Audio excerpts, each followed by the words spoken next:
अरे हा कृष्ण आहे का? धोका दिला हा, मला. कृष्ण आहे. ए कृष्णा काय झालंय? अरे काय आलं? ए भाव धोका दिला मला राव. उठ इकडे, कुठे पाडलाय तू? काय मला प्यायची, मला उठ. नाही जागायचं. उठ. काय लावलंय? काय हाल केलं राव हे? उठ, मी उठ. मारणार आहे आज. हा ठीक आहे, उठ तू पहिले उठ. इकडे ये, माझ्या तू साईडला. आयटमने धोका दिला, मी नाही जागणार हा, आता. उठ तू नीट. सगळे कपडे उभा राहा. खराब होत आहेत बघ. उठ. हा, चल. काय कपडे इथं माझी जिंदगी गेली.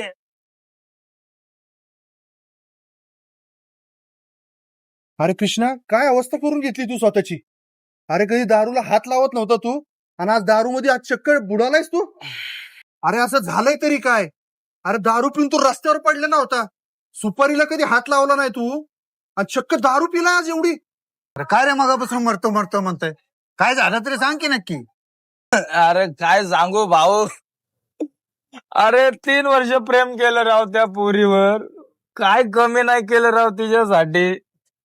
लग्नाचं वचन देऊन आज म्हणते माझ्या घरचे नाही म्हणतात मी तुझ्या सोबत नाही राहू शकत.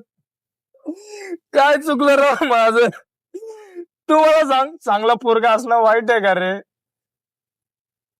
अरे काय वेड्यासारखं बोलतोस? प्रेमात हारलास तरी चालेल, पण आयुष्याच्या लढाईमध्ये हारायचं नाही, लक्षात ठेव तू. जर प्रेमात तू आयुष्य बर्बाद करायला निघालाच आहेस तर एकदा डोळे बंद कर आणि आपल्या आई वडिलांचा चेहरा आठव. अरे घरी कोणीतरी तुझी वाट बघतय रे.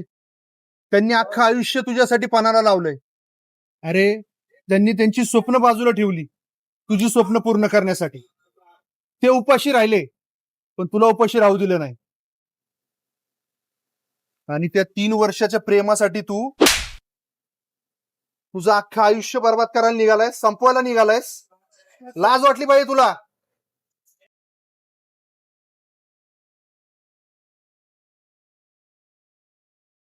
तर मित्रांनो, 3 वर्षाच्या प्रेमासाठी आपल्या आई वडिलांना एवढं मोठं दुःख देणं हे कितपत योग्य आहे?